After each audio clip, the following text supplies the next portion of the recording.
Hello, my name is Carrie and welcome to my channel. Today I'm going to be talking about all the books that I have recently checked out from the library, mainly in the hopes that this will inspire me to read them a little more quickly. So I'm going to start off with fiction books, then the second section will be poetry, and finally it will end with a large stack of nonfiction books. Starting off with fiction, I have 3 books to go over. The first one is Season of Migration to the North by Tayyib Salih. This is translated from the Arabic by Dennis Johnson-Davies and is a story set in 1960s Sudan. I believe it was written in 1960s as well, and follows a young man who is coming back to his village after studying abroad, and he encounters a neighbor who early in the story very drunkenly talks to him in English, and he realizes that this person has also studied outside of this village, and he starts to get the story of this man's life. There are a lot of themes in this. I've heard about colonialism and the legacies of colonialism because this is set shortly after Sudan gained its independence from Great Britain. But of course, there were larger systemic problems in the aftermath of that.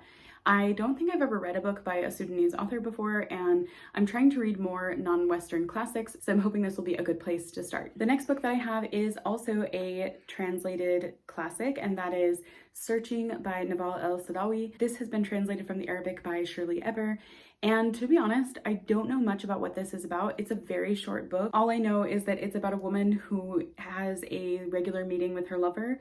I don't know anything more than that, and I don't want to. I have previously read Woman at Point Zero by this author and really enjoyed that, and I'm curious to read more of her work. And since this one is so short, I feel like it's a good place to continue on with. The next one that I have is actually a short story anthology, Voices of Change, short stories by Saudi Arabian women writers. And this was both edited and translated by Abubaker Bagader, Eva M. Heinrichsdorff, and Deborah S. Akers. I think I've read another book that was translated by Deborah S. Akers. I'll have to check that. It's a translated short story collection from different female authors in Saudi Arabia. I have read only Girls of Riyadh, which was by a Saudi Arabian female author before, so I wanted to read more works. I don't actually recognize the names of any of the authors of these short stories. I will insert a picture here because there's a very long list. Nevertheless, though, I'm trying to read more translated works and works from other countries, so this is ticking a lot of boxes for me. The next category is, of course, my favorite, poetry. I have 2 collections to share with you, and they are both large collections. So I am really excited for both of these. I think I will probably save these for the Salih challenge because it's, more variety in terms of what I would be reading. And the first one is The Palestinian Wedding. This is actually a bilingual poetry collection. So what that means is on one page there is the poem in the original Arabic, and then on the other is the poem in English. And this was collected and translated by A.M. Elmessiri. This is a variety of poets who would have probably lived through the Nakba because this collection was published, I think, in the 1980s.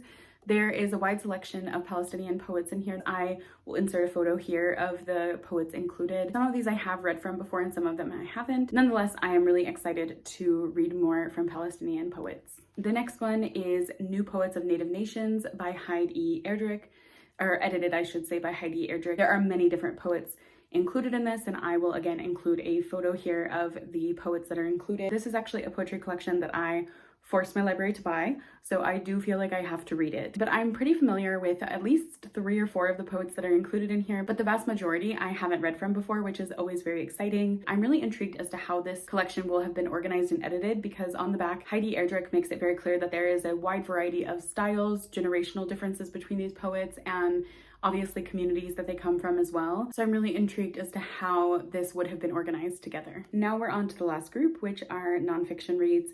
However, there's kind of 3 distinct groups related to these nonfiction reads.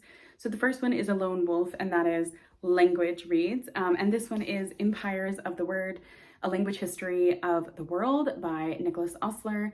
This is one of the books that was on my list for my nonfiction reading plans for 2026. It kind of is exactly what it advertises. It looks at the language history of the world, specifically why certain languages became very powerful and how empires contributed to the popularity or decline of certain languages. This is just a historical area of interest for me. I have recently been having some conversations about this topic as well, and I do actually want to read and learn more about this, so I thought this would be a good place to start. However, I did not realize, this is a large book, but it's deceptively large because this book is around over 500-ish pages, excluding the notes and bibliography and things like that. So I am gonna try to read this over the course of 2 weeks because technically the contents of this book could be broken down into 14 different sections, which would make it perfect for a 2-week read. I think also breaking this one down would be better because I don't want to consume too much information and feel burnout. The breaking of it up into 14 parts would mean I would be reading between 30 to 50 pages for each section. I think that's more manageable and also would leave me with more time to write notes or reflections on what I have been learning from this. Still, it's going to be a chunky read that I need to kind of mentally prepare for. The next 2 books go together because they are kind of looking at fitness. The first one is Let's Get Physical by Danielle Friedman. This is another one that is one of the 2026 nonfiction picks that I would like to get to, and another book that I forced my library here to buy.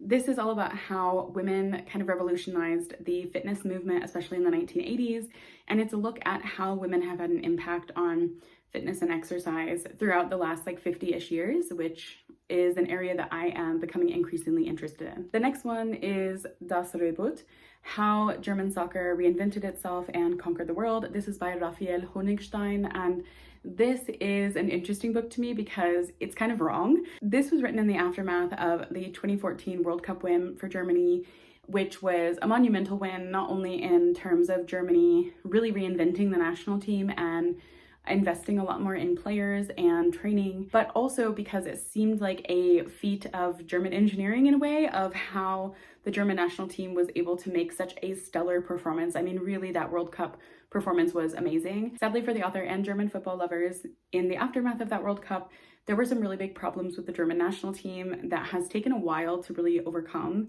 and their performance in the last 2 World Cups have been pretty poor. There are a number of reasons for this. I'm certainly not going to speculate and turn this into, a theorizing on football strategy or managerial strategy, but I am interested in this author's perspective on why the 2014 World Cup felt so monumental in terms of the performance of Germany and kind of the work that went into building that World Cup, because I have my own ideas, my own thoughts on this, but I would like to read someone else's as well. Now, the last 3 books that I have to talk about are all Susan Sontag books, so I'm gonna kind of talk about them together. Because last year I read a book by Susan Sontag called Regarding the Pain of Others, which was a phenomenal book, especially in looking at desensitization to graphic media and the role of media in terms of playing these very sensationalized videos and images. I think it is a necessary read that I wish more people would read from. But it also made me realize that I loved Susan Sontag's writing and her critique of things. So I decided to pick up a few books from her from my local library. I was very surprised and happy to find that my local library has a lot of Susan Sontag's works, so I picked up 3 of them that I would like to read from. The first one doesn't have a cover, but it does have a spine.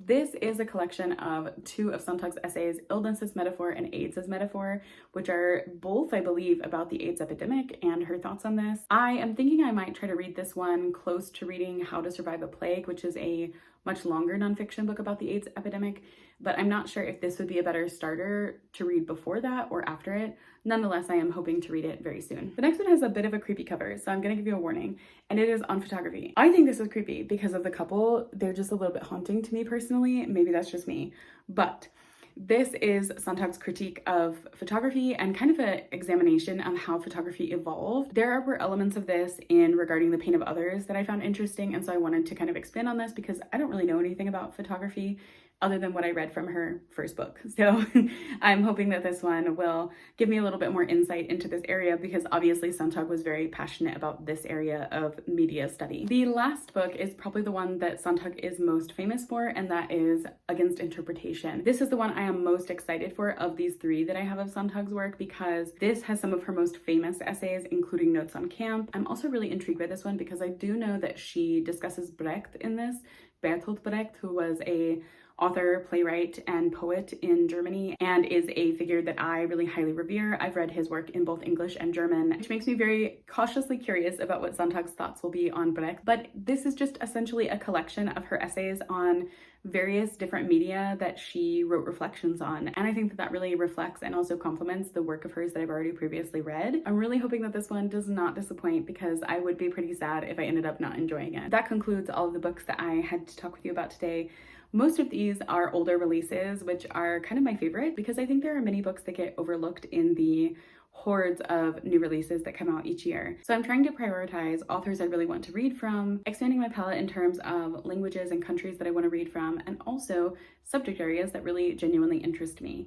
I would love to hear about what you are reading currently or what you have recently checked out from your local library, because we should be supporting our local libraries, of course. Thank you so much for watching this video, and I hope that you enjoyed it. Until next time, happy reading. Bye!